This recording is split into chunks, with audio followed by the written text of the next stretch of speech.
It's your daily dose of Donna. Welcome to the show. I've got Frankie in hand here because my gardener is here and it is loud in the backyard. I hope you guys are all having a phenomenal Friday. Thank you for being here. It's Friday, January 23rd. I'm going live a little earlier than normal today because I am getting out of town after my show. I'm so excited. I'm getting out of town. It's not really out of town. Okay. But it's like 20 minutes away, 30 minutes away. It's like a staycation, a mom's retreat. Yep. Me and the mamas. So excited. I come back tomorrow because moms can't really ever take that much time off, but I'm looking forward to it. Oh my goodness, you guys, get in here. Get in here. This show, Daily Dose of Donna, I've decided after listening to clips from other podcasts that don't share our opinion on this crazy case of Blake Lively and Justin Baldoni and all the stuff, I believe that we are the only sane ones. I mean, of course, there's other people that are sane with us, right? There's other shows out there like Zach, etc. But truly, I do believe that we are the sane ones. So stay here so you can feel like, you're talking to a buddy about this. Because I swear I just felt gaslit because I watched Nick Viall cover this story yesterday. And it's called rage bait. We're going to get into all of that and more. Welcome to the show. Make sure you subscribe and like the podcast, the YouTube, follow if you're listening on audio, Apple Audio or Spotify. Just a little bit of showing off. I have to show you guys this. Look who is number 14 on the TV and film charts over on Apple Podcasts. We got Zach at number 11 and then myself at number 14. So we're just sandwiching the pit, which is so exciting, I have to say. That means that clearly so many people are listening to this and watching the show and are interested. And if you guys are over on Apple Podcasts or Spotify, make sure to leave a 5-star rating and a review. It really helps me. So thank you so much for all of that, you guys. Everyone get ready. Got to do it. It's not a show unless we do it. It's your daily dose of Donna.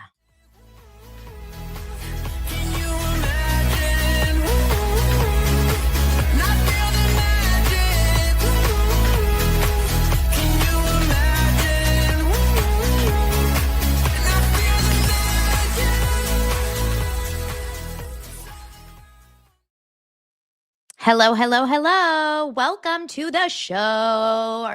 Fridays tend to be kind of more of the fun day of the week, okay? It's like they say Sunday fun day. We got Friday fun day over here. And it's been a heavy week. We've been dealing with a lot of crazy stuff this week. And I mean, I could sit here and just read Ryan Reynolds' text messages over and over. Honestly, I feel like that would give me enough entertainment. But I also feel like, Ryan Reynolds, so cringe. I also noticed that Blake Lively is losing Instagram followers, and Ryan Reynolds, who has been very vocal in his Instagram stories and very present in his Instagram stories kind of since this entire process began. What I mean by that is the lawsuit and everything is so silent. He's so silent right now. He's got to be flipping out. I think Ryan Reynolds potentially has had the biggest hit in his reputation from this. Blake Lively already wasn't very liked in the industry and with insiders because people had already known that she was kind of like a difficult person and, like she was, she caused a little bit of havoc. And the reason I know that is if you go, I've talked about this many times on this show, there's a Beyond the Blinds podcast. That's another podcast that is run by a couple other people, and they go through blind items.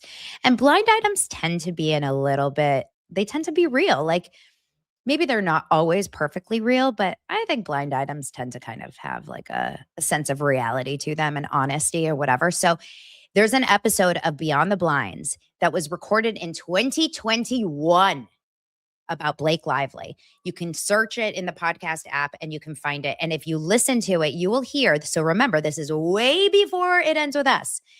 There were so many bad things people were saying already about Blake for years and years and years. So And I will again remind anyone that is new here that I used to be a casting director and I have a lot of friends who are in the industry still. And when I started reporting on the show, I got messages from agents and managers and casting directors who have worked alongside these people. And my relationship with the Lively's goes as far as I hired her brother, Eric Lively, years ago on a sitcom. He was actually really nice and fun and easy. And I don't remember any big drama, but I don't think he was like the chosen one the way that Blake was, if you know what I mean by mommy Elaine. Elaine Lively was the manager that I spoke to many times throughout the years, but she was the momager manager. Life is like a bowl of cherries, whooping and wallering, if you guys have been around for a long time. And she is apparently, allegedly, I'm going straight off my talent agent friends who have said that she is the worst, or at least was. I don't believe she actually still really works in the industry at all. Maybe she just helps Blake, but she was a challenging person from the beginning. And gave Blake this sense of entitlement, gave Blake this sense of like, you'll never be able to hear no, and or never listen to the word no, or don't, all those things. So truly, Blake, I feel like started already at like 60, 70%, and now she's low. Ryan Reynolds. The fall of Ryan Reynolds should be studied. Now, I was live last night in my kitchen. If you guys are on Instagram, I was live with my husband, Lance. We were cooking dinner and I said, let's go live because I like going live on Instagram when we're just in the kitchen hanging out. And Zach joined us. So it's over there on my feed at my Instagram account. But we talked about this because Lance is like a perfect case study of a straight man who was obsessed with Ryan Reynolds. When I say obsessed, I don't know about like, oh, obsessed, but he loved Ryan Reynolds. And we watched the Welcome to Wrexham season 1.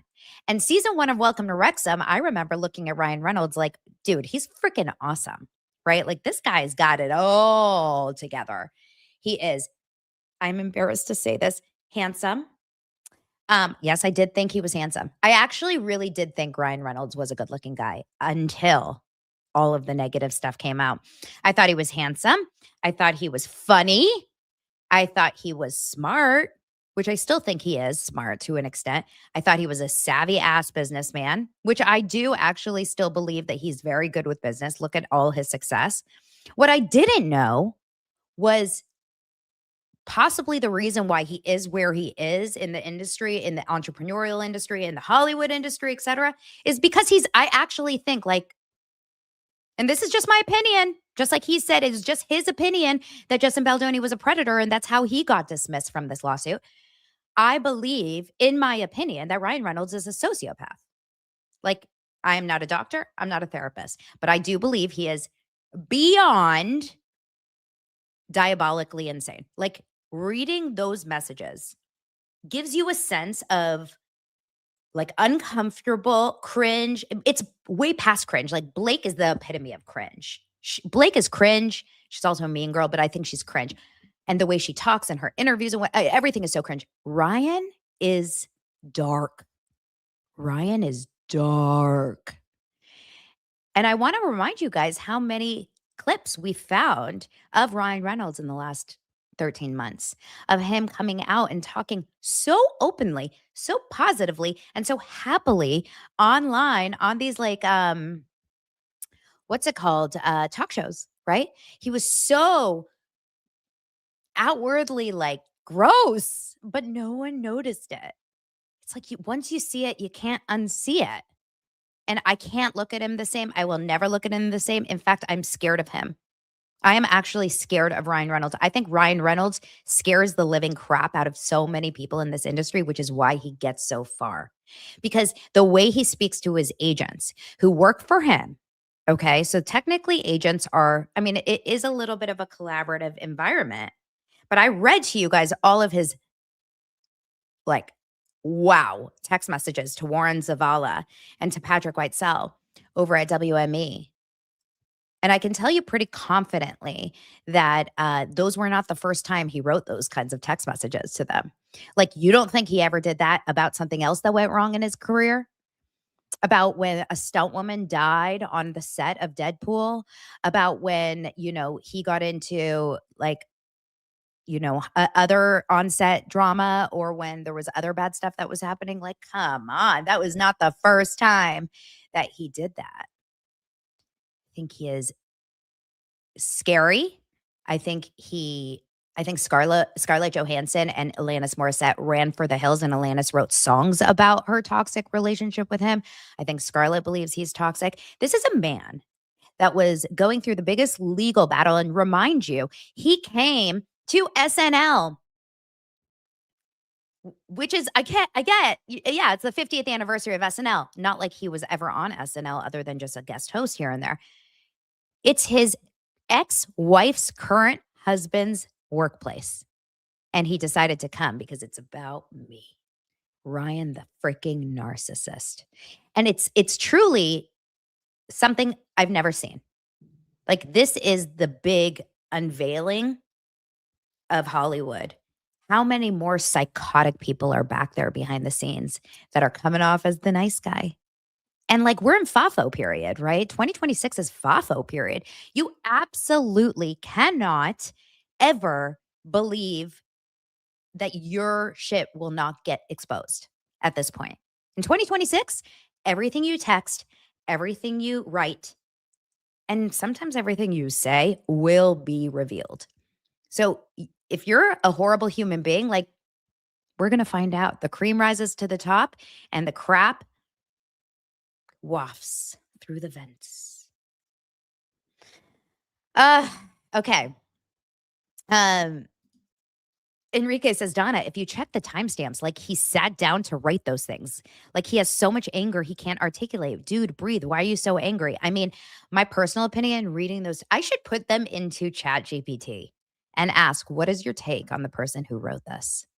That would be a great idea. I wonder if I have any of them saved right here and I can just quickly copy and paste. I actually do. Should we do a live like check on what ChatGPT would say about this guy and like how he would diagnose him? And I really hope he goes to therapy because it's not normal to talk this way. Okay, hold on. I'm copying this. This is just the first page of it, though. You can't really go that far because ChatGPT is going to be like, I'm sorry, this is too long for me to diagnose. Can you please, I always say please to ChatGPT. Is that weird?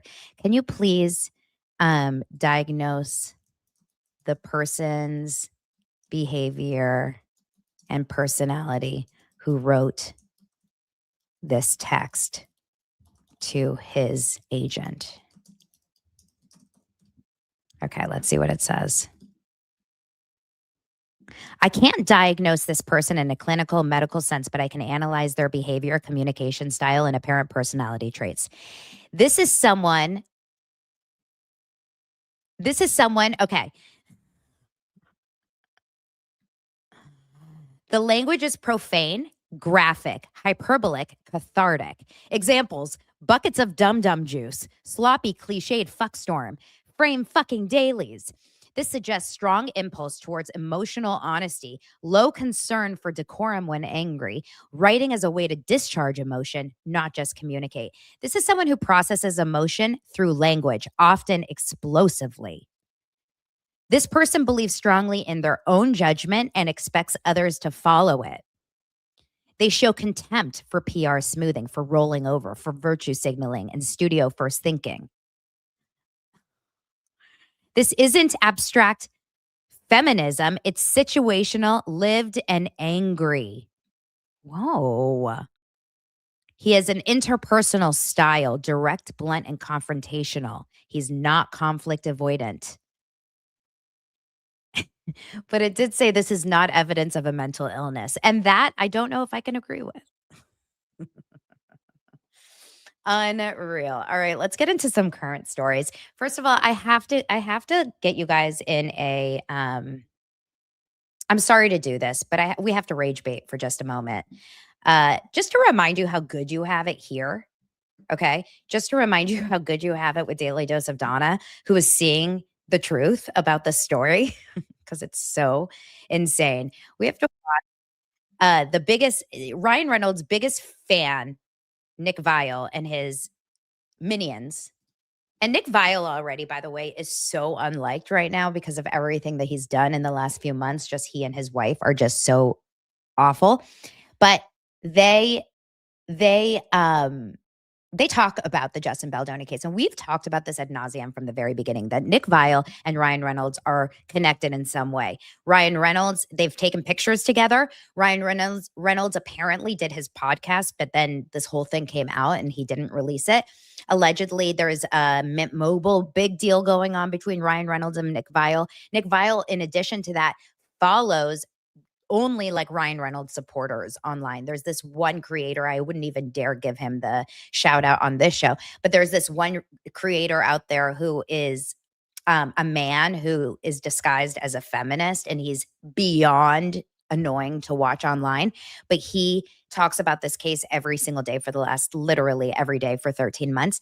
And he is up Ryan's butthole. Okay. That's metaphorical, obviously. And Nick Viall follows that man. So it feels a little aligned, if you know what I mean. I think that there is some sort of alignment there. Let's watch Nick Viall and his wife, and then these two girls that I don't even know who they are and what they do on this show. They just sit there and nod and play with their hair. Let's watch the way that they covered the current information after everything that just came out over the last 3-4 days. Beckham family drama. But before we do, just a quick update on the Justin Baldoni and Blake Lively case. We're seeing more and more information coming out as this trial, this pre-trial, I don't know what you call it, kind of gets underway. And certainly there's a lot of text messages being released, and you have kind of the Justin Baldoni online army. But I thought what was one of the most telling parts about this case is Jenny Slate, who, for those of you who don't know, was co-starring. I want you guys to hear that he just was like, yeah, we have the text and everything. But like Jenny Slate on this film with both Justin and Blake. And there was, again, a lot of conversations about why aren't people coming forward? Why is Blake the only one speaking out? Well, Jenny had some very damning things to say about her co-star, Justin Baldoni. Well, in newly unsealed text messages released from Jenny Slate's phone, it says she wrote, "Justin is truly a false ally, and I'm unwilling to do anything that promotes the image that he's crafting as a male feminist. He's the biggest clown and the most intense narcissist." Slate added that filming It Ends With Us has been really gross and disturbing shoot, and I'm one of many who feel this way. Yeah. I mean, I think that's, again, pretty damning from another woman on set talking about how she felt about this. And I just want to remind people, this case isn't just about sexual harassment. It's about retaliation, which I think is, again, the biggest part of the story that people want to forget. And they want to basically pick apart, and discuss, oh, well, is saying this all that inappropriate? Like, what's the big deal and things like that? But again, this comes to these women were made to feel uncomfortable, allegedly. He engaged in this kind of online, again, bullying, assault, influencing conversations online as a way to retaliate against these alleged people he made to feel uncomfortable in order to protect his alleged image. He says it with a smile. If you're reluctant to believe Blake, I mean, you're seeing more women coming forward to validate her story, and I think that says a lot. Juicy stuff. I mean, I definitely will be tuning in to the trial. Are they broadcasting? When is that? I don't know. It will certainly be highly covered. Yeah. I think it was supposed to be March and now it got moved to May, right? It got delayed or something. I don't know. They don't even know what they're talking about. Okay, so that was the Rage Babe section of the show. And it's just to remind you that there's some people that are so heavily team Blake Lively and Ryan Reynolds that they're not really looking at the story. They're not actually spending the time to read the documents. In fact, it's them who obviously have not read any of the documents because they don't even know that the court will not be airing live. Then, secondly, there's other creators who I like. I love The Toast, and I like Not Skinny But Not Fat in certain ways. But these are three huge podcasts. The Toast is like top 20 podcasts of all categories all the time. Not Skinny But Not Fat is always very successful. She gets really big celebrity interviews. And then Nick Viall, of course, is very, very successful. He gets all the big reality TV type interviews. These three podcasts have not read the documents and are still although I will say The Toast is kind of varying a little bit. They're kind of varying a little bit, but they are so pro Blake Lively and Ryan Reynolds without actually digging into the case. Because like Rachel says, you have broken down everything, Donna. You were on her side until you read everything. That's exactly what it takes. You cannot cover a trial this polarizing and make your decision of who you stand by without doing the work. Like, I did not make my decision about Karen Read until after I was very, very well knowledgeable into that case. The documentary covering the Karen Read story did not, it didn't make my decision, because like there's no real way to know if it's being sold to you in a certain way. So just know that we will continue to be triggered by people like this that don't understand and don't, get it. There's always, of course, people online that are talking about, that this is really just still a sexual harassment case, et cetera, et cetera. But the truth is, it's clearly, I think it needs to go to trial, because I think you need a jury of peers to look at those comments, to look at those responses, to look at what was said on that set and make their decision at that point. I don't think anyone else will ever be able to. I really surely hope that Judge Lyman isn't the final say on that. I just still can't get over how quick Judge Lyman tossed Justin Baldoni's suit. Like, sometimes I look back and I'm like, why? Like, what was that? Now, speaking of the lawyers and the attorneys, Brian Friedman did speak to Entertainment Tonight. He spoke to a bunch of people outside of the court case yesterday at the hearing. And, I like Brian Friedman. I don't think he's perfect. I've definitely found flaws in a lot of his approach in this case. I think that he's definitely been very, very loud, but at the same time, I don't think he had a choice, because Justin Baldoni was starting from zero at the beginning, had nothing to lose. He literally was completely dunzo canceled, hated after that NYT New York Times article came out. Brian Friedman had no choice, or I should say Justin Baldoni and team had no choice but to fight, because there was nothing to lose. He was already deemed that day on December 21st, he was deemed a sexual harasser, a predator, a creep, a disgusting fake, et cetera, et cetera, et cetera. So this is necessary for Brian Friedman to be so loud. I think that there's been a couple things that we haven't loved, but this was him talking yesterday about what Justin Baldoni is going through. How's Mr. Baldoni holding up with all of this going on? It's difficult when you read about yourself and people that you think that you had a good relationship with, and it comes out that they're saying things behind your back and whatnot. It hurts, and it would hurt anybody, right? And he's just a wonderful guy. He really is a really good human being, and I feel sad about that for him. But he must feel good that these documents are still. I think he feels like he wants the truth to come out, but you never feel good when people are being mean and not saying, things that are kind. So, thank you. Yeah, I can't imagine. It's really hard to know when people talk bad about you and they're strangers on the internet. Like, just as someone that has a public YouTube, when people, say things on Reddit or say things in your comments, like it's like, I'm over it now. But when I was first starting to get hate online, it makes you feel bad. Like 100% makes you feel bad. But to go back and read these messages from these people who you actually thought were friends of yours, like Brendan Sklenar. I mean, Justin Baldoni says in his deposition at some point, and I can't remember exactly where, that he and Brandon Sklenar were bros. He was like, I have texts and texts and texts of us as bros. So can you imagine? It's not Blake. I don't think Blake is shocking him so much when he sees the hate messages. Maybe at the very beginning when she called him a doofus and a clown before they even started working together, that has got to hurt. But I think people like Brendan Sklenar and Colleen Hoover, Isabella Ferrer, these are people that you actually thought, were your friends. It's mean. It's mean and it's hurtful. And I think you could be the strongest person in the entire world and still really get offended by that. And I just want to remind you guys that yesterday I spoke about this podcast that Justin Baldoni did in September of 2023 during the strike. So this is after he had said those comments, after he had made them uncomfortable, after he was made aware that he made them uncomfortable, after he sent apologetic messages to both of them and said, I will adjust, I'm sorry. he sits there and speaks about how he effed up. He admits it. He's not even lying about it or sharing or pretending that he's not. Like, he is not.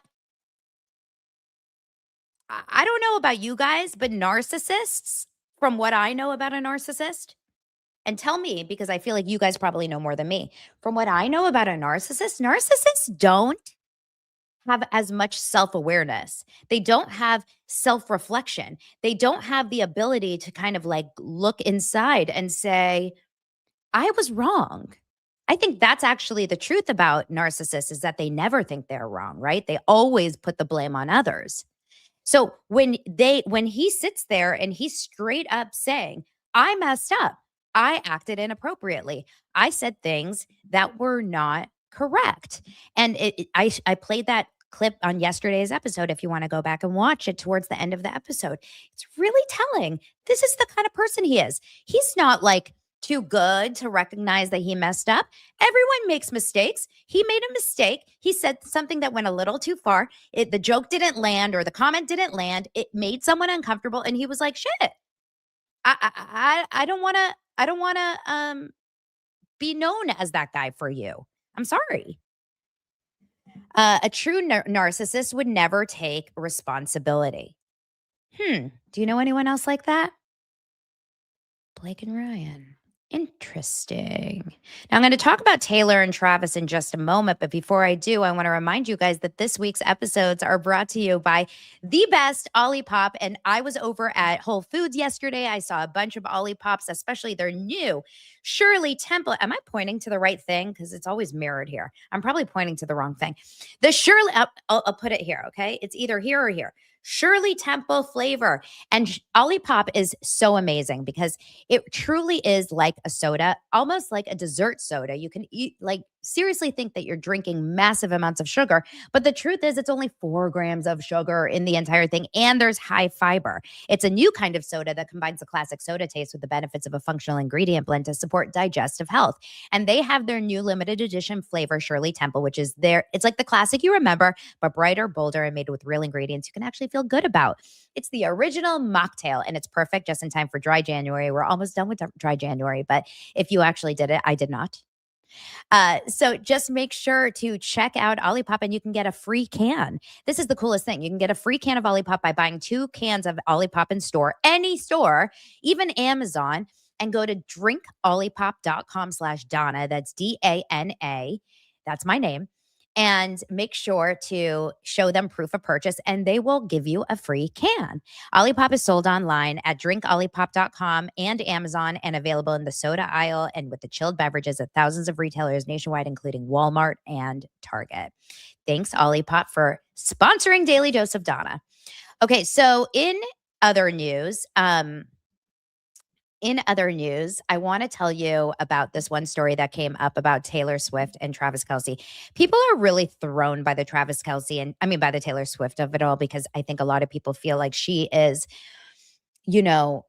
she's a good person, and why would she do this? And I really don't hold Taylor Swift as strongly involved as any of the other ones. I do believe that Taylor Swift was mostly manipulated, but she did not shy away from continuing the fight, right? Like, she didn't say, like, this isn't right, Blake. I don't know. Like, what did he really do to you? Like, he seems like a nice guy. He's kind of like meek or whatever. Now, there's a couple of things. First of all, this article that comes up on page 6, let me share it with you guys.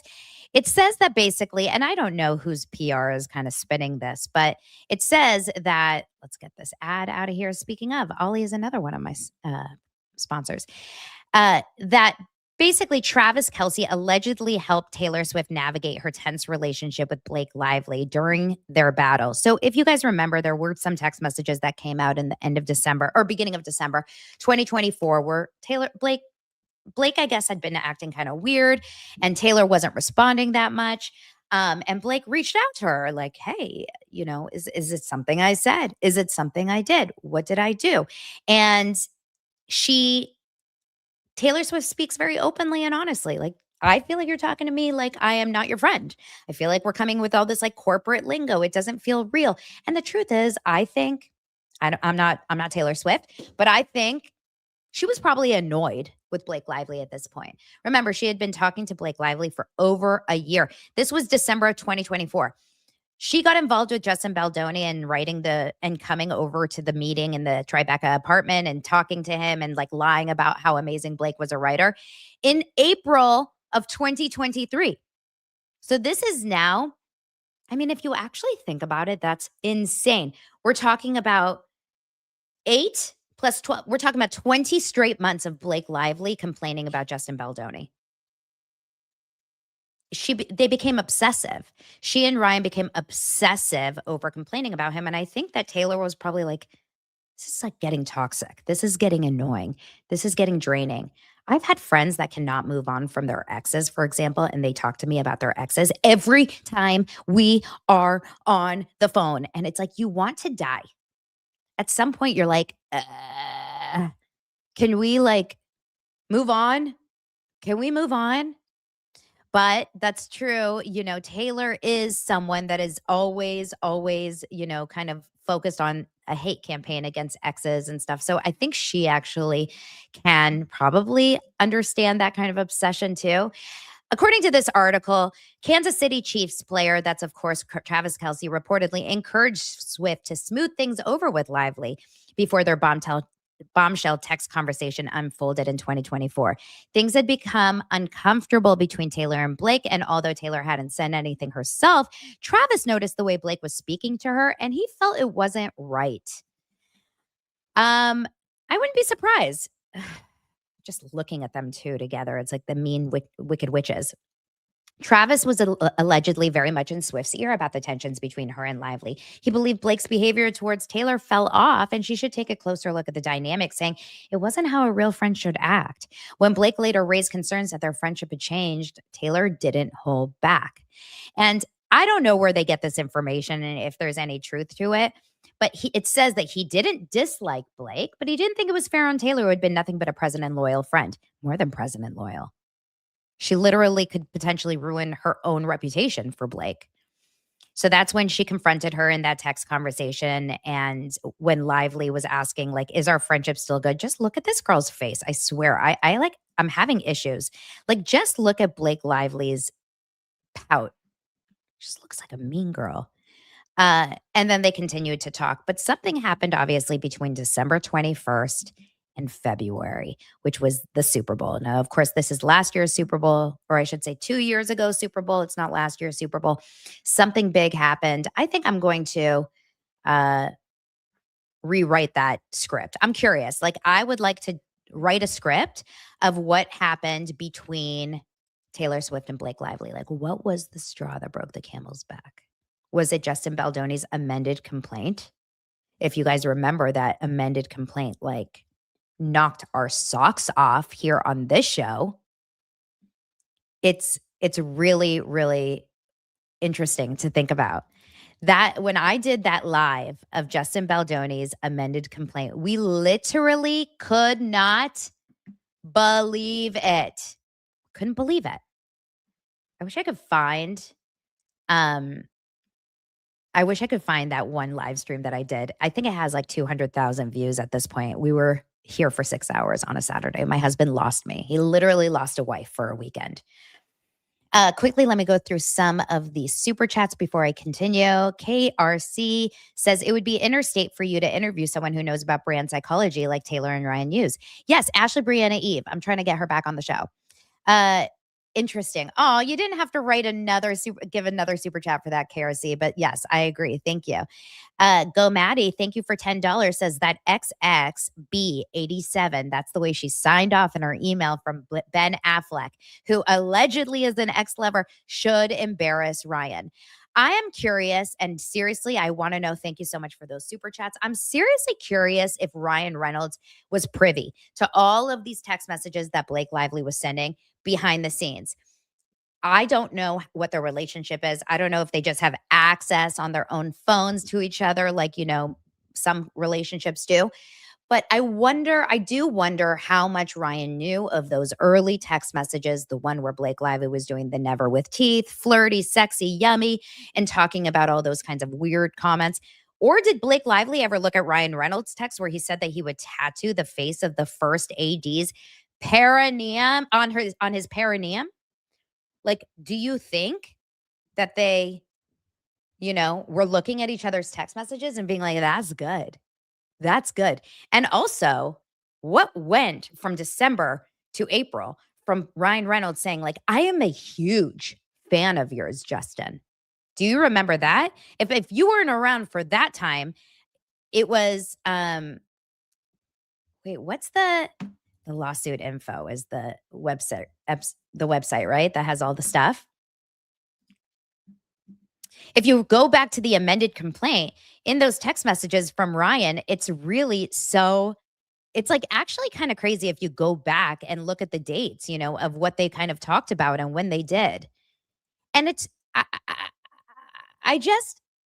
she was lying to him to his face, by the way. Blake Lively was fully lying to Justin Baldoni to his face while she was talking smack about him behind the scenes. Now that we have her text messages, I would love to go back and forth, and maybe I'll do an episode just on this about what she was saying to him versus what she was saying to her friends on the same week.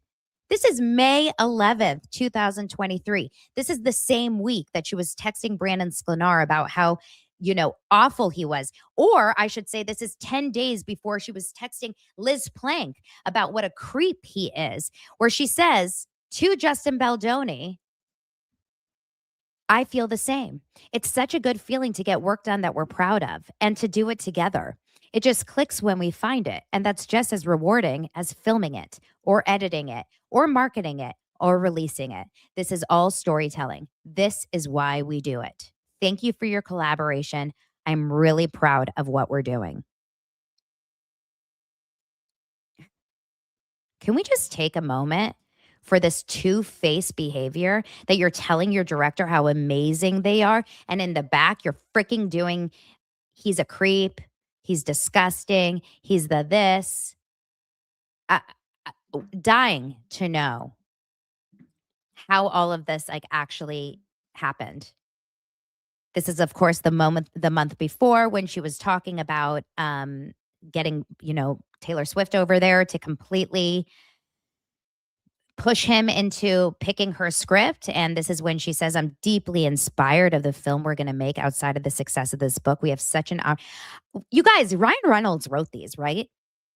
I think we absolutely have to admit at this point that Ryan Reynolds wrote Blake Lively's text messages, especially these long ones, because in my mind, I believe that Blake Lively and Ryan Reynolds conspired on the best possible way to love bomb the man and then walk all over him, just like the way that they love bombed Jenny Slate, Brandon Sklenar, Isabella Ferrer, Colleen Hoover, and multiple others.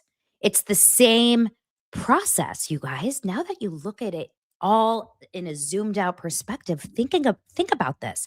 Listen to this text message and you tell me if you don't think Ryan Reynolds wrote it. That's very appreciated and means a lot. I'm deeply inspired by the film we're going to make outside of the success of this book. We have such an opportunity to not only surprise people who love the book, but reach an even bigger audience by making an undeniably dynamic and also commercial film. The moment that excited me most the other day was when you said you're not funny. You are going to kill that rooftop scene. You know it, I'm sure. Even though it was said in a playful self-deprecation that we all participate in, it made me think of the process as a whole. Please know I trust on the day you've got me, and I hope that you trust that I've got you if you want it. We're in this together, and we are two of the most determined people I know. We also have very high bars set for ourselves. To collaborate with that type of partner is a gift that neither of us will squander because we both care too much about the result and also the experience. How the F do you go from a text like this to a text like this doofus clown director that doesn't know what he's doing? He's a clown. He's a clown. What? This is diabolical behavior. It's diabolical. How can you do it? It's truly the meaning. It's cruel. It's cruel. So he's getting text messages like this. And then, meanwhile, she's like, he's such a doofus. You kind of can't believe it when you go back and read the old text messages. Because this was 2 days before she then did the dragon text. The dragon text was 2 days later. I want to go back and read the amended complaint. Aren't you guys kind of like interested in reading this? Oh, and this is about Dawn Saladino. Like, we need to remind ourselves about what happened. Filming begins as Lively builds her takeover strategy. And by the way, they wrote this amended complaint way before they even had discovery. They didn't even see her text messages at this time. They didn't even know what she was actually doing behind the scenes. They just had a feeling based on her actions. So it's not like, they saw the text messages and were able to write this. Like, Brian Friedman is phenomenal. If you look at this, they were able, or Justin Baldoni, Jamie Heath, all of them, they knew exactly what this bee was doing. Listen to this on set. This is in May 2023, the same month that she continues to say that she was harassed. On set, Lively continued to maintain what later appeared to be a facade of a close, caring relationship with Baldoni, even as she continued to make escalating demands for creative control. By the time production began, Lively and Baldoni had worked closely together for months, and Lively expressed warm gratitude for her collaboration with Baldoni on the eve of filming. Throughout the first filming period, Lively continued to share her open and unguarded thoughts on life and her character. She talked about wardrobe choices to make her character much sexier. And that's when she talks about the sexy beanie. That's on May 17th. Okay? On May 23rd, he says, I'm not going to tell you that you were amazing because you teased me for being so sentimental, but you were amazing today. Blake Lively says, thank you. I do appreciate it. I'm just a ball buster, but it means a lot to me. I care a great deal and always want to deliver. You were terrific. I'm proud of everything we did today, but really every day. She said this on May 23rd, 2023. You want to know what else she said on May 23rd, 2023? I'll show you. She said,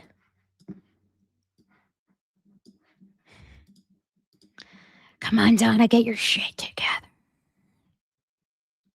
She said this. Is it the same exact day? Same freaking day. You guys, this is the same damn day. She said this to Liz Plank.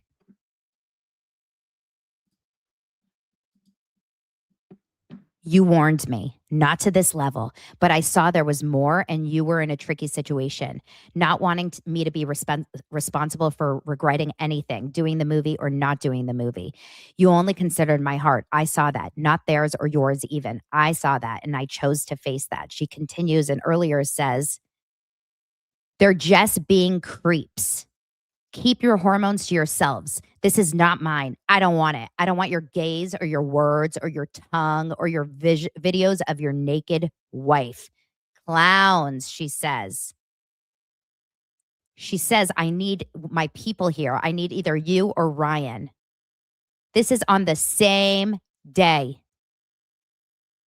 Finally, she says they're clowns and actual dummies. I don't know how their asses haven't been handed to them often. You inspire me every day to speak the truths. You are in big part why I feel empowered to face them and why this hasn't uprooted me because I came into it knowing. What kind of diabolical behavior? So this was written at 12:30 a.m. Oh my God. This was written at 12:30 a.m. and this was written at 12:40 a.m. What in the world?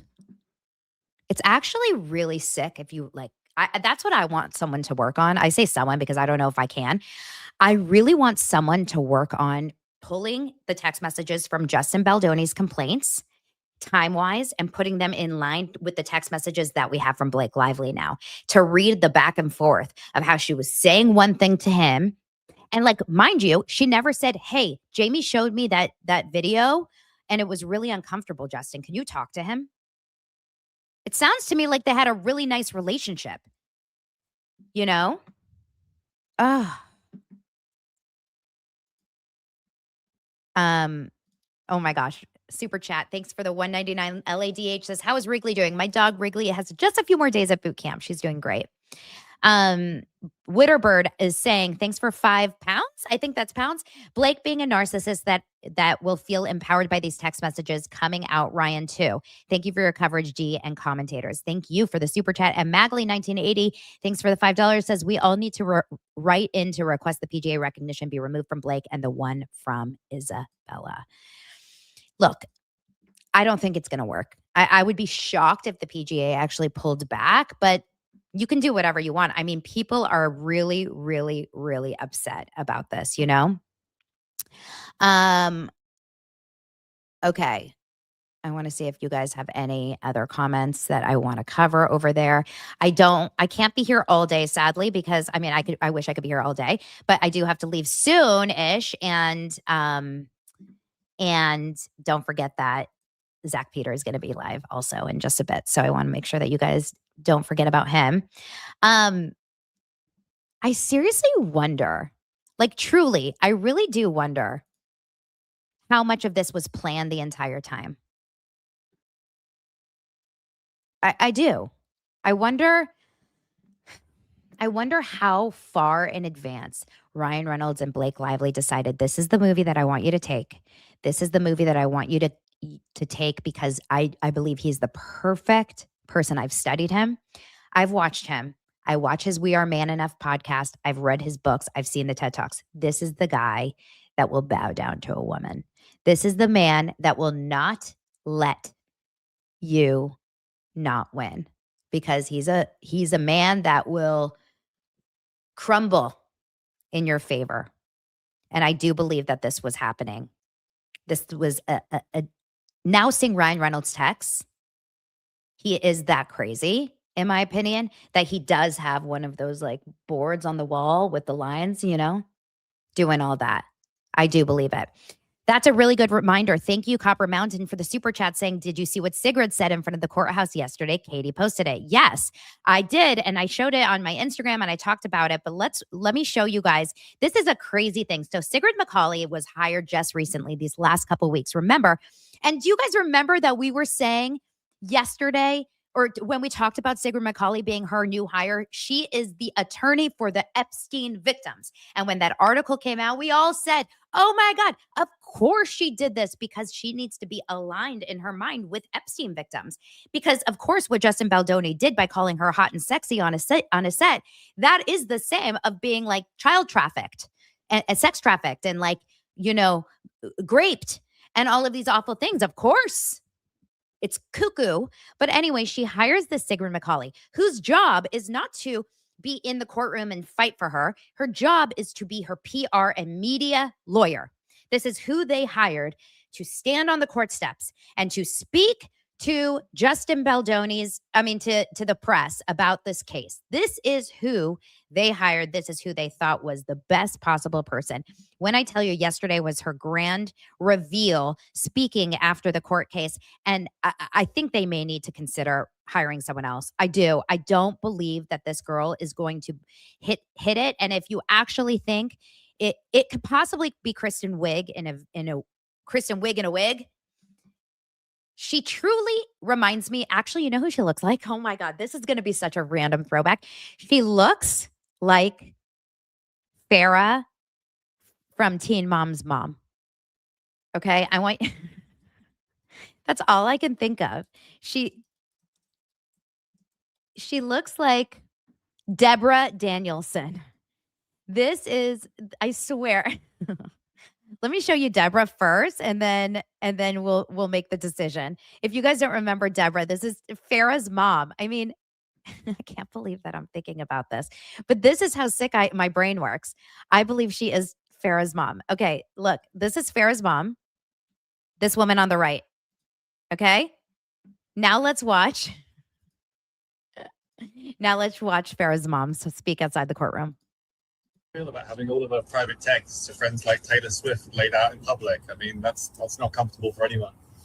Blake has worked very hard to protect her friends, the acquaintances she had along the way. This case is not about those individuals. This case is about her performing her job in the workplace and being subject to sexual harassment. That's it. That's what this case is about. Does the client want this to go to trial, or is she willing to look at settlement options? Blake Lively wants this to go to trial. She really is in a position where she's got mountains of strong evidence. She feels very good about her claims, and she wants to send a message for all women that if you are wronged and harmed in the workplace, you can stand up for yourself. You can say that this is not right and should not continue. How does Blake feel about having all of her private texts to friends like? She is awful at her job, you guys. It's so crazy. This is your first time speaking for Blake Lively, and you're so uncomfortable. You're so awkward. You're so shaky. Like, we need some media training. I'm available. I do media training on the side. Let's go. Let's go, girl. Sigrid, call me. Elisa, thank you so much for being here and for your $10 super chat. Thank you, Donna. Your good sense of humor is what takes me out of my anger for this case. Listen, when you feel like you're going crazy, the best thing to do is laugh. Thank you so much for that super chat. It's really, really unreal. Oh, there's one more that I saw here from Neko. Do you think the flirt text was trying to catch him in the act of sexual harassment? A trap. Meanwhile, he's like, sorry, I was thinking about my lovely family. 1000%, you guys. Now, after seeing everything, I absolutely 1000% believe Blake Lively was intentionally giving him the flirt treatment, giving him that kind of like, oh, Justin, you're amazing. Justin, you're wonderful. Justin, wow. Oh my God, Justin, you are terrific. Because she hated him. Why are you doing that if you don't like someone? It's not like she was scared to lose her job. She was exactly, Amy. She was baiting him. She was baiting him the entire time because she wanted him to be like, bow down to the queen, bow down. And then when that didn't work, then she cracked the whip. Then she turned. It's like they had a few different approaches. How do we walk all over this guy? Let's start lovely. Let's start flirty. Let's start really nice. Let's start complimentary. Let's start stroking his ego. Oh shit, it's not working. Okay. Now let's start fucking showing him what's up. He's not going to treat me that way.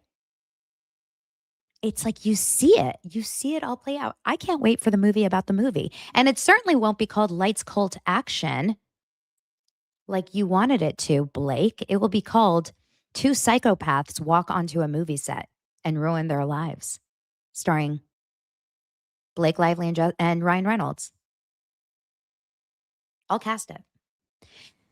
You guys, I would keep going, but I don't want to go over Zach's time. I love you so much. Thank you so much for being here. This week was phenomenal for the show. I appreciate all the new subscribers. I've gotten like 2,000 new or even more subscribers here on YouTube. So thank you so much for being part of the show and supporting. I work really, really hard to bring you guys like day-to-day information with humor and with all the fun and try to keep it light and tight. I adore you. And if you guys want more, I do a weekly Patreon. So go to Patreon and find it's the links in the show notes, and you'll get a Sunday episode from me every single week. I love you. I thank you. And I will see you guys next week. Go check out Zach. Bye.